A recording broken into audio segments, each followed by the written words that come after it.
Dalam tahun 2023 ni, ada 5.6 juta budak sekolah di Malaysia yang mengalami masalah kekurangan zat makanan. Macam tak boleh nak percaya kan? Sebenarnya kadang-kadang kita pun sebagai parents tak sempat nak sediakan makanan seimbang untuk anak-anak setiap hari, terutamanya untuk breakfast bila kita sendiri rushing nak pergi ke kerja di pagi hari. Seriously, saya susah nak percaya. Tak cukup dengan tu, masalah terbantut di kalangan kanak-kanak di bawah 5 tahun pun makin meningkat. Tapi kan sebagai tim mak-mak, masalah ni sebenarnya sangat memeningkan kami sebab kalau anak-anak cerewet bab makanan, apalah daya kami ni sebagai parents. Sebagai seorang doktor yang juga seorang mak, bagi saya masalah anak picky eater ataupun cerewet bab makanan ini kemungkinan besar penyumbang terhadap masalah kekurangan zat makanan dan juga kebantutan. Tapi apa yang kita boleh buat kalau anak picky eater? Jom saya kongsikan tips. Sebenarnya saya sendiri pernah melalui masalah anak picky eater ni sebab anak sulung saya gegel tu, dia pernah tak nak makan nasi sebutir pun untuk hampir 2 bulan. Dan waktu tu sebagai seorang ibu, saya rasa sangat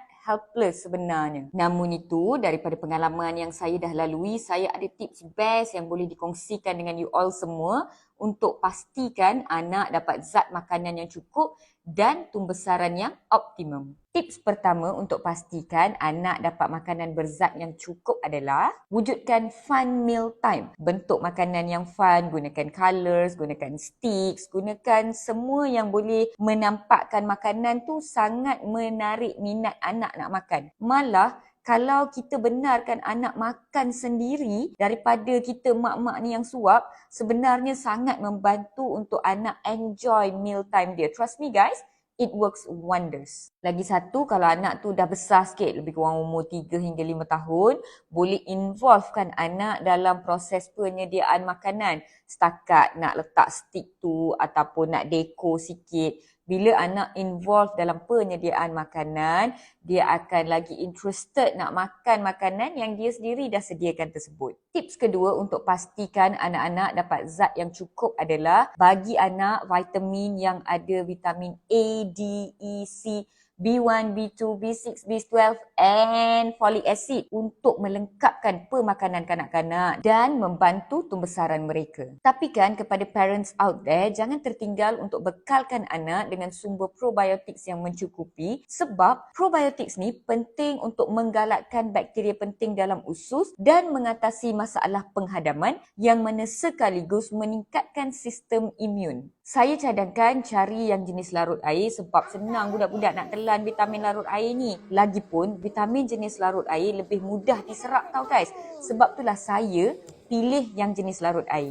Kalau tak jenuh lah nak suruh budak-budak ni makan vitamin lagi, minum air lagi. 2 dalam 1 bila kita dapat vitamin larut air. 2 je tips mudah daripada Dr. Mala untuk pastikan anak-anak sihat, cukup zat makanan dan mendapat tumbesaran yang optimum. Iaitu yang pertama, wujudkan fun meal time. Dan yang kedua, cari suplemen atau vitamin yang lengkap dengan semua zat, mudah diserap dan yang penting sekali, anak-anak seronok makan. Agak-agaknya you all dapat teka tak apakah pilihan Dr. Mala untuk vitamin anak-anak?